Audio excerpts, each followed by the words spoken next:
திருப்பாடல் 5. பாதுகாப்புக்காக மன்றாடல். ஆண்டவரே, என் விண்ணப்பத்திற்கு செவி சாய்த்தருளும், என் பெருமூச்சை கவனித்தருளும்.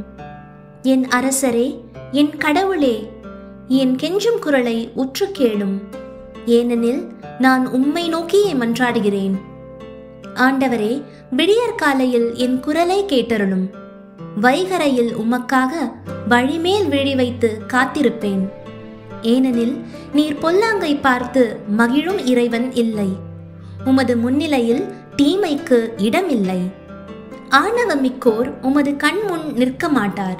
தீங்கிழைக்கும் அனைவரையும் நீர் வெறுக்கின்றீர். பொய் பேசுவோரை நீர் அழித்திடுவீர். கொலை வெறியரையும் வஞ்சகரையும் அருவருக்கின்றீர்.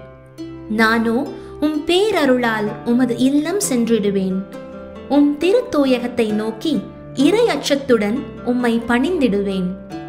ஆண்டவரே, எனக்கு பகைவர் பலர் இருப்பதால் உமது நீதியின் பாதையில் என்னை நடத்தும்.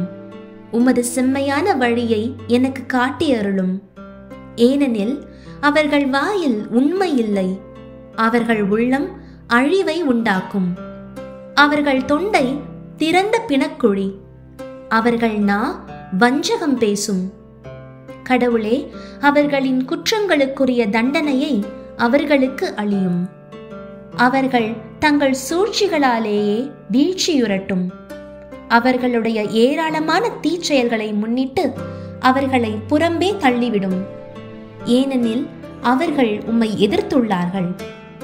ஆனால் உம்மிடம் அடைக்கலம் புகுவோர் அனைவரும் மகிழ்வர். அவர்கள் எந்நாளும் களித்து ஆர்ப்பரிப்பர்.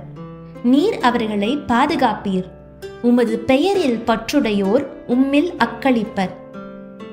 ஏனெனில் ஆண்டவரே, நேர்மையாளருக்கு நீர் ஆசி வழங்குவீர். கருணை என்னும் கேடயத்தால் அவரை மறைத்து காப்பீர்.